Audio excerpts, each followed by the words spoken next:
नमस्कार. संघर्ष वृत्तवाहिनीमध्ये आपलं स्वागत. घेऊया ठाणे आणि आसपासच्या परिसरामधील घडणाऱ्या महत्त्वाच्या घडामोडींचा आढावा.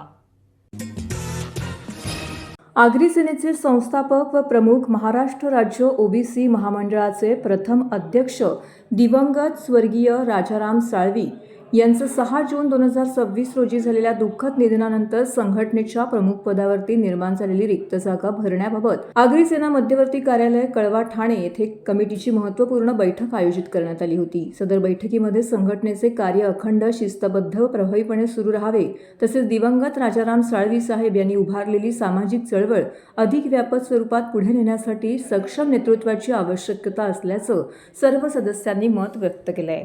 त्यानुसार मध्यवर्ती कमिटीसमोर प्रदीप राजाराम साळवी यांची आगरी सेना अध्यक्ष व कामगार एकता प्रमुख म्हणून नियुक्ती करण्याचा प्रस्ताव मांडण्यात आला आहे. या प्रस्तावास उपस्थित सर्व पदाधिकारी व सदस्यांनी सर्वानुमते पाठिंबा देत एकमताने मंजूर दिली आहे.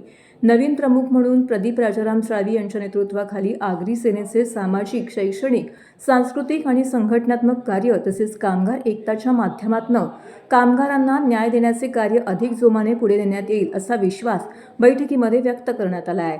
संघटनेची नवीन कार्यकारिणी लवकरच संघटनेच्या नियमानुसार गठीत करण्यात येणार असल्याची माहितीही देण्यात आली आहे. आगरी सेना परिवाराने राज्यभरातील सर्व पदाधिकारी, कार्यकर्ते, हितचिंतक तसेच आगरी समाज बांधवांना नवीन नेतृत्वात सहकार्य करून संघटना अधिक बळकट करण्याचं आवाहन केलं आहे. या बैठकीत कैलास पाटील यांनी प्रस्ताव मांडला असताना गजानन भोईर यांनी अनुमोदन दिले. अध्यक्षपदाचा प्रस्ताव चंदूलाल घरत, मेघनाथ पाटील यांनी प्रदीपजी साळवी यांना सुपूर्त केला. या प्रसंगी राहुल साळवी, मनीषा पाटील, प्रकाश नरसना, मंगेश शेलार, चंद्रकांत ठाणकर, नारायण अदांडे, रवींद्र पाटील, सचिन मते, मनोज साळवी, संजय फुलोरे, संपत डावखर, विजय जोशी, जयेंद्र खुणे या मध्यवर्ती कमिटीच्या सदस्यांनी एकमताने मंजुरी देण्यात आलेली आहे. या सर्व सदस्यांनी नवीन अध्यक्षांना शुभेच्छा देखील दिल्या. आगरी सेना आता 40वा वर्धापन 40 वर्ष या संघटनेला झालेले आहेत आणि 40 वर्षापासून मी पण या संघटनेला बांधिलकी पत्करून काम करत आहे. साळवी साहेबांच्या सोबत, या घरत सरांच्या सोबत बरोबर मी फिरलेलो, सगळे गावोगाव फिरलेलो आहे आणि मला सगळं माहिती आहे का आपली लोक, आपले ओबीसी लोक कुठे राहतात, बहुजन समाज कुठे राहतो आणि कोणासाठी काय करावं लागतं. साळवी साहेबांनी मला 8 दिवस अगोदर मला सांगून गेलेले, कारण की त्यांनी जे सांगितले समाजातले झगडे मिटवून टाका. त्यांचे जे विचार आहेत, जे 40 वर्षे त्यांनी विचार मांडलेले आहेत, तेच विचार आम्हाला पुढे न्यायचे आहेत आणि प्रत्येक कार्यकर्ता आमचा सक्षम आहे. पूर्वी कसं सक्षम नव्हतं, नवीनमध्ये लोक सक्षम नव्हते. आता आमचे जे कार्यकर्ते साळवी साहेबांनी घडवलेले आहेत ते सगळे सक्षम आहेत आणि तुम्हाला येत्या 1 तारखेला ते दिसूनच येईल का संघटना कशी काम करते आणि कसे लोक येत आहेत. कारण तळागाळातल्या लोकांसाठी साहेब भरपूर झटलेले आहेत आणि तो कुठल्याही समाजाचा असला तरी त्याचं काम साहेबांनी केलेलं आहे. आगरी सेनेशी संलग्न असणारी कामगार एकता ही पार मध्य प्रदेश, यूपी आणि महाराष्ट्रामध्ये ठाणे जिल्हा, पालघर जिल्हा हे बऱ्याचशा ठिकाणी साळवी साहेबांचे युनियन्स आहेत आणि त्या युनियन्स साळवी साहेब जेव्हा 4 वर्षापासून मी त्यांच्याबरोबर फिरायला, त्यांच्या जागेवर मी जायला लागलो म्हणून मला त्यांनी त्या टायमाला काहीतरी पद लागतो म्हणून त्या टायमाला त्यांनी मला कार्याध्यक्ष केलं आणि त्या कार्याध्यक्ष माध्यमातून मी कामगारांची संघटना चालवत होतो पार मध्य प्रदेशपर्यंत. ऑगस्टला जे आमचं पहिली गोष्ट म्हणजे साळवी साहेब ह्या जगामधनं गेले नाहीत. त्यांचे विचार आहेत आणि विचार कधी मरत नाही. ह्या संघटनेला ज्यांनी विचार दिलेले आहेत, या समाजाला ज्यांनी विचार दिले आहेत, हे विचार कधीच मरणार नाही आणि अजूनही आम्हाला वाटतं की साहेब आमच्यातून गेले नाही. म्हणून याच्या पुढची जी वाटचाल आहे ती भरपूर जोरात होईल. आमचे समाज बांधव आणि इतर समाजाला, आम्हाला जे बरोबर असले इतर समाज हे पण आमच्या बरोबर आहेत. त्याच्यामुळे संघटना अजून जोरात जाईल. आज मध्यवर्ती कार्यकारिणीची बैठक झाली. मग त्यामध्ये ठराव पारित झालं आहे का प्रदीप साळवी यांना अध्यक्षपदवरती नियुक्ती केलेली आहे व आम्ही सर्व कमिटीनी त्यांचे सर्वप्रथम आभार मानतो आणि त्यांना पुढच्या वाटचालीत शुभेच्छा देतो. इतकेच नव्हे तर आता पुढची वाटचाळीच्या हिशोबाने आम्ही सर्व तळागाळातल्या लोकांना स्वतःहून गावोगावी जाऊन भेटणार आहोत व त्यांना आज अशी ऊर्जा प्रत्येक समाजामध्ये निर्माण झालेली आहे. आमच्या समाजामध्ये प्रत्येक लोकांमध्ये आज साहेब नसले तरी आमच्या प्रत्येकांमध्ये एक नवीन ऊर्जा निर्माण झालेली आहे आणि ते आम्ही स्वतःहून जाऊन ती त्याला एक चांगली दिशा देणार आहेत. नेहमीप्रमाणे यावर्षी देखील जोरदार कार्यक्रम होणार आहे. इनफॅक्ट ह्यावेळी जे मी म्हणेल का असं का आमची जी ताकद आहे ती एक असं वाटलेलं का साहेब नाही तर मग एक समाजाला पोकळी निर्माण झालेली आहे, पण ती पोकळी निर्माण होत असताना देखील साहेबांचे आदर्श व साहेबांचे विचार हे लोकांपर्यंत पोचले होते आणि ते लोक आमच्यापर्यंत खूप ते इमोशनली आली आहेत आमच्याकडे आणि ती आम्हाला चांगल्या प्रकारे रिस्पॉन्स दिलेला त्यांनी आणि त्यांची जी मदत करायची ती आगरी समाज आगरी सेना नेहमीच करत राहिलेली आहे आणि ह्यापुढे देखील केली. दादा, दात घासताय ना, मग पाणी का वाया घालवताय? ताई, भांडी घासा नाहीतर फोन पहा, पण नळ का चालू ठेवलाय? अंघोळ झाली ना करून मग शॉवर चालूच. कपडे धुताय पण पाणी वाया जातंय, त्याचं काय? गाडी अशी धुताय आणि उद्या पाणी कायमचं संपलं तर? पाण्यासाठी किती जणांची वणवण होते, कित्येक कुटुंबांना तर पाणी मिळतही नाहीये. पाणी बोलत नाही, पण आपण त्याची किंमत जाणली पाहिजे. पाण्याचा अपव्यय टाळा, परिस्थिती भीषण होऊ शकते. प्रत्येक थेंब जपा, पाणी वाचवा.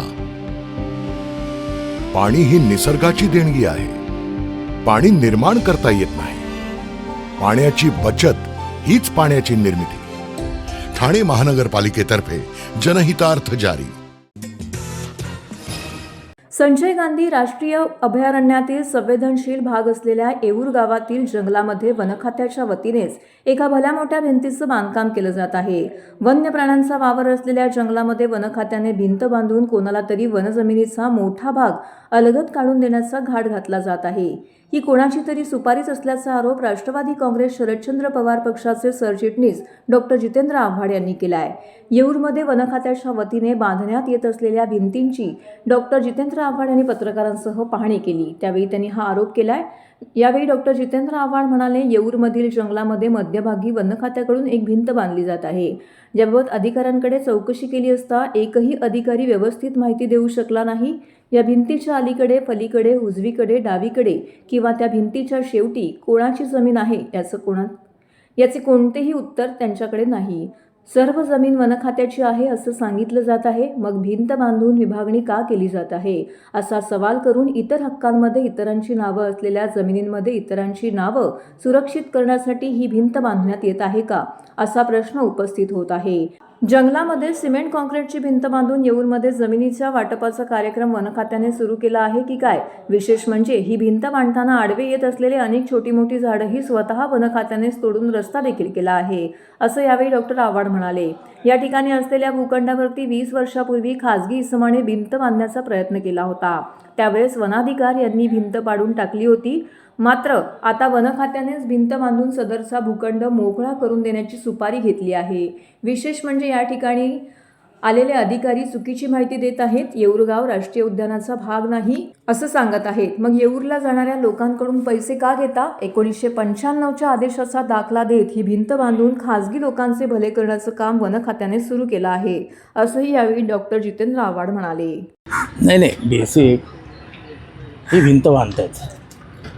हा जो प्लॉट आहे हा कोणाचा तरी प्रायव्हेट माणसाचा आहे असं त्यांचं म्हणणं आहे. त्यांचं मला आठवतं गेले 20 वर्षापूर्वी ती भिंत बांधण्यासाठी कोणीतरी आले होते आणि तेव्हाच्या फॉरेस्ट ऑफिसरने ती भिंत बांधली दिली नव्हती आणि ती भिंत तोडून टाकली होती. आता फॉरेस्ट ज्या पद्धतीने भिंत बांधतं आहे त्या पद्धतीची भिंत बांधली गेली तर हा जो प्लॉट आहे हा खाजगी मालकाचा मोकळा केला. म्हणजे ही मोकळी करण्याची सुपारी आहे की काय? म्हणजे वनखातं सुपाऱ्या घेऊन प्लॉट देण्याचं कामाचं म्हणजे नियोजन केलं आहे की काय? जसं TDR हायकोर्टात सुप्रीम कोर्टात गेलंच नाही वनखातं.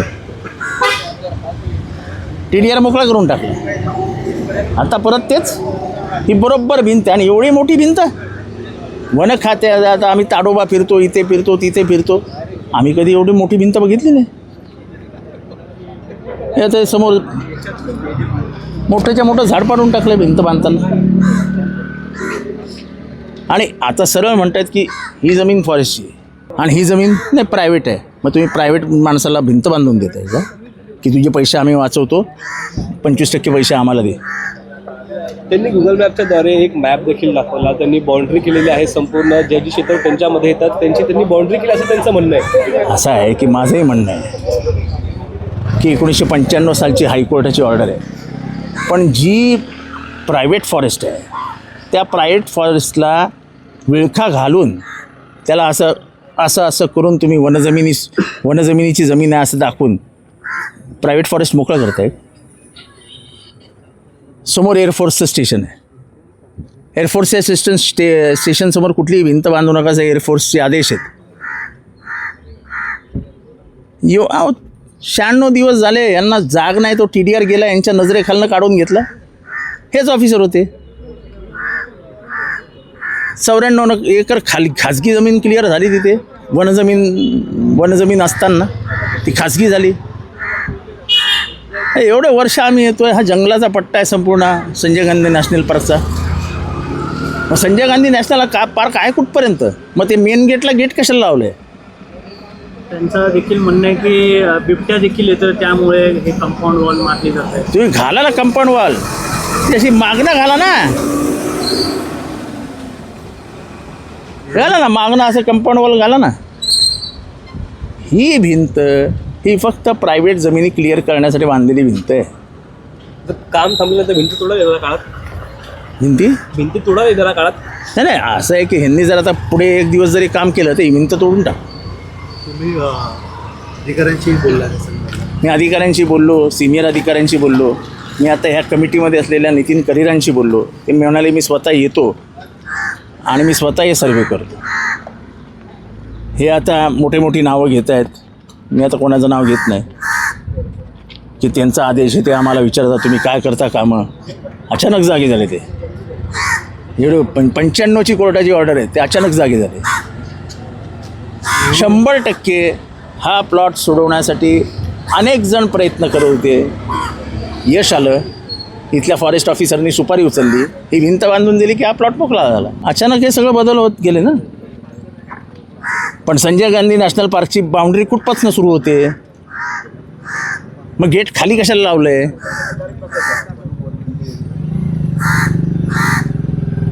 आणि येऊर जर महसुली गाव आहे तर मग तुम्ही पैसे कशाला घेताला? येऊर गावात जायचं, तुम्ही खाली पैसे कशाला घेता माझ्याकडनं? येऊर महसुली गाव आहे ना, तुमचा काय अधिकार माझ्याकडनं पैसे घ्यायचा? ठाण्यात महसुली गावामधनं फिरायला मी तुम्हाला कशाला पैसे देऊ? म्हणजे फॉरेस्टनी झाडं तोडावीत, हे जरा आश्चर्यच वाटतं. केवळ पत्रिकेवरती नाव टाकून प्रत्यक्ष आमदारांना आमंत्रण न दिल्याचं कोपरी येथील शेठ लकीमचंद फतीमचंद प्रसूतिगृहाचं उद्घाटन वादग्रस्त ठरलं आहे. उद्घाटनानंतर आमदार संजय केळकर यांनी पाहणी करताना या प्रसूतिगृहाला कोणतीही कमतरता भासणार नाही यासाठी प्रयत्न करू असं सांगत प्रसंगी CSR फंड सामाजिक संस्थांचे योगदान मिळवू अशी माहिती दिली आहे. कोपरी येथील शेठ लकीमचंद फतीमचंद प्रसूतिगृहाचं उद्घाटन घाईघाईने आटोपण्यात आलं. या उद्घाटनानंतर आमदार संजय केळकर यांनी प्रसूतिगृहाची पदाधिकाऱ्यांसोबत पाहणी केली. यावेळी राजेश गाडे, कृष्णा भुजबळ, अमरीश ठाणेकर, विद्या कदम उपस्थित होते. यावेळी माध्यमांशी बोलताना केळकर म्हणाले की या प्रसूतिगृहाला 8 महिन्यांपूर्वी भेट दिली होती. त्यावेळी इन्क्युबेटर धुळखात पडून होते. नवजात अतिदक्षता विभाग सुसज्ज नसताना पूर्वी उद्घाटन करण्यात आलं होतं. हा कक्ष सुसज्ज होण्यासाठी तब्बल वर्ष लागले. काही महिन्यांपूर्वी खाजगी नवजात अतिदक्षता विभागात दिवसाला 15,000 रुपये आकारले जात होते. महापालिकेचे प्रसूतिगृह बंद असल्याने कोपरीवासियांना नाईलाजाने खाजगी रुग्णालयामध्ये जावं लागत होतं. त्यामुळे महापालिकेने कोणत्या कामाला प्राधान्य द्यायला हवे हे ठरवून शेठ लकीमचंद फतीमचंद प्रसूतिगृह तातडीने सुसज्ज करायला हवे होते, अशा शब्दात केळकर यांनी प्रशासनाचे कान टोचले.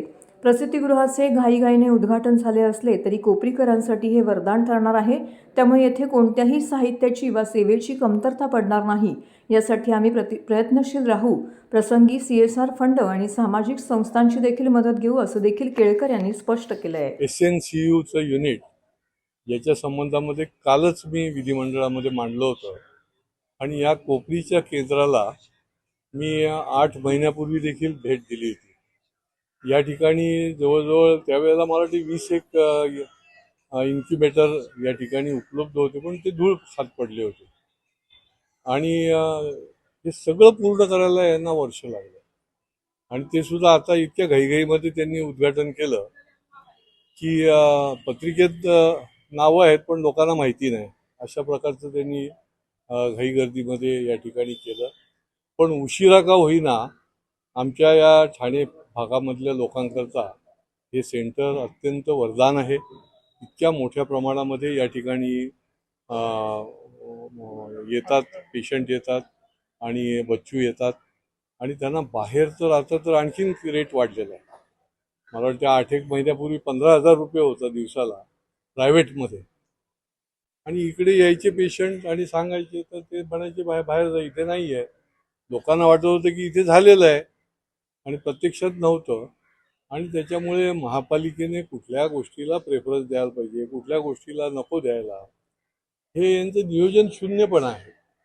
एवढं अत्यंत महत्त्वाचं की ज्या सेंटरमध्ये फार मोठी गर्दी होते असं हे सेंटर देखील या ठिकाणी उशिरा 1 वर्ष उशिरा दिरंगाई केली.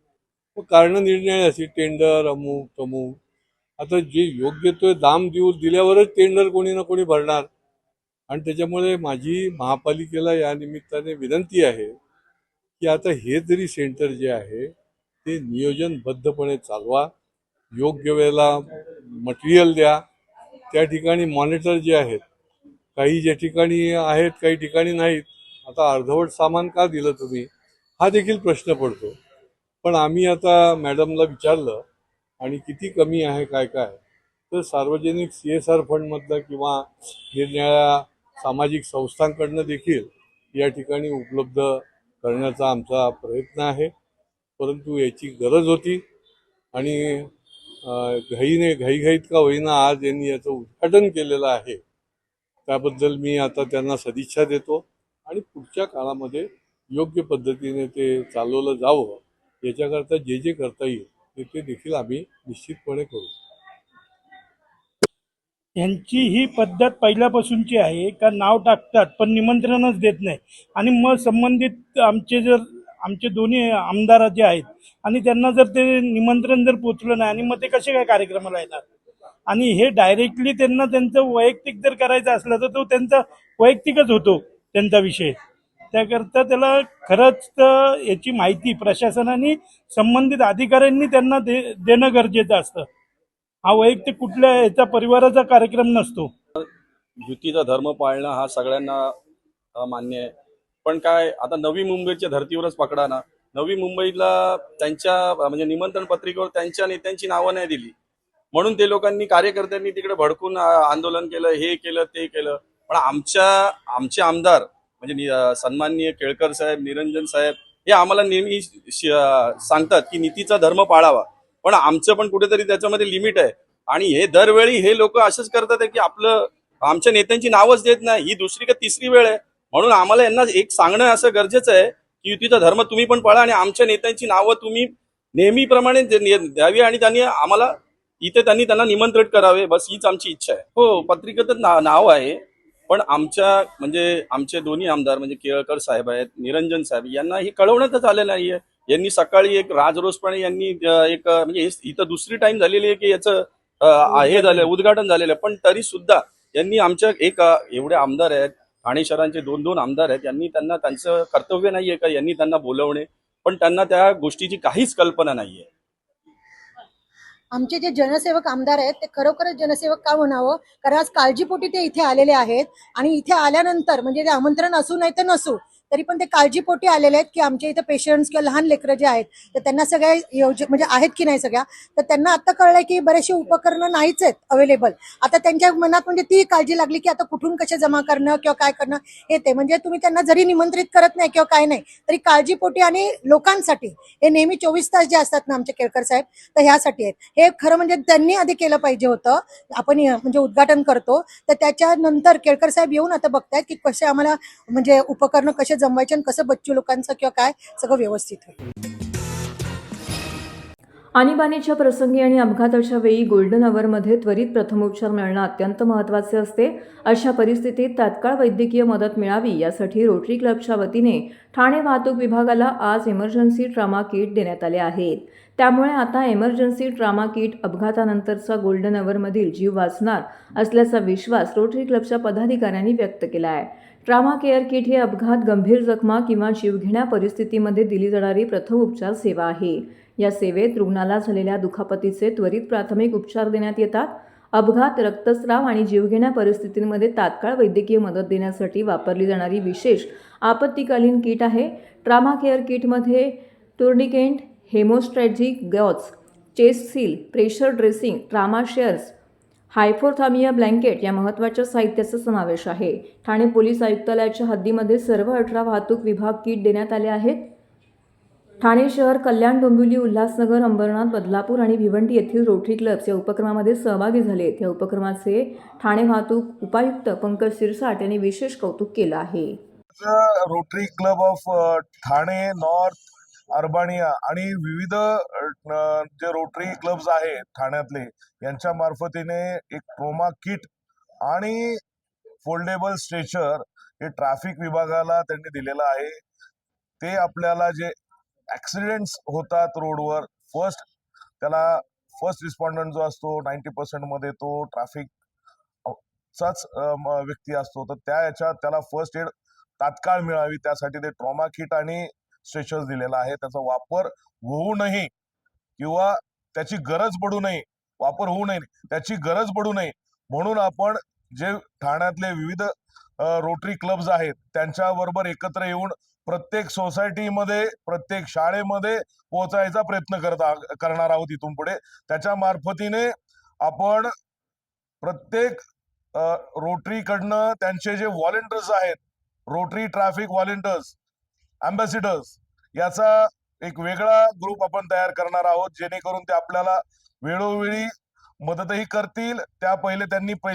त्यांना विनंती आणि आवाहन केलेलं आपण की ते जे राहतात, त्या ज्या सोसायटीमध्ये ते राहतात, ती सोसायटी पहिले आपल्याला ट्रॅफिक रूल्स फॉलो करण्यासाठी कंपल्शन करायचं आहे, जेणेकरून जो कोणी आपल्या सोसायटीत एंट्री करल तो विदाउट हेल्मेट करणार नाही, जो एक्झिट करल तो विदाउट हेल्मेट करणार नाही आणि सीट बेल्टचा वापर एंट्री एक्झिट दोन्ही वेळेस तो करेल. जसं आर्मीच्या प्रत्येक सेंटरमध्ये, एअरफोर्सच्या प्रत्येक सेंटरमध्ये जाताना बघितलं तर कडक ट्रॅफिक रूल्स फॉलो करावे लागतील, तसे आपण यांना सगळ्यांना विनंती करतोय की त्यांनी आपल्या सोसायटीमध्ये पहिले याचं सोसायटीपासून चालू करावं. सर नमस्कार, मी डॉक्टर दीपक ऐवले. पेशाने मी एक न्यूरोलॉजिस्ट आहे आणि एका रोटरी क्लबचा अध्यक्ष आहे. Rotary Club of Thane Urbania या रोटरी क्लबचा मी अध्यक्ष आहे. आणि आज आपण इथे एक औचित्य साधलंय की पोलीस पब्लिक मैत्री पहिला भाग हा आहे की सौजन्य आणि सौहार्द वाढावा, ह्या निमित्ताने हे आपण करतोय की दोघांनी एकमेकांची कशी सिम्बायोटिक रिलेशनशिप पुढे घेऊन जाता येईल.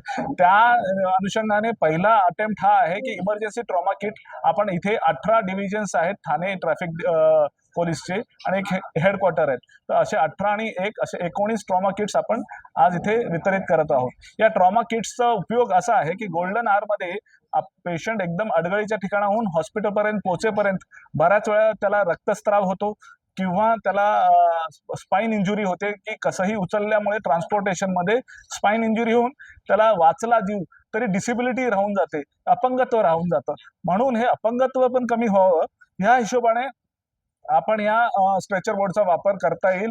इथे चेस्ट मध्ये जेव्हा आपण CPR देतो त्यावेळेला पंक्चर वुंड्स असतील तर त्या आधी सील कराव्या म्हणून सीलचे बँडेजेस आहेत. टॉर्निक्वेट्स म्हणजे रक्तस्राव होऊ नये यासाठी इझी टॉर्निक्वेट्स आहेत आणि हे फोल्डेबल स्ट्रेचर्स आहेत, तर त्यामुळे ते कुठेही अडगळीच्या ठिकाणी पण घेऊन जाता येतील. तर हा पहिला उपक्रम आहे. तर हे होतं संघर्ष वृत्तवाहिनीचं आजचं बातमीपत्र. उद्या पुन्हा भेटू याच वेळी याच ठिकाणी ताज्या घडामोडींसह. तोपर्यंत नमस्कार.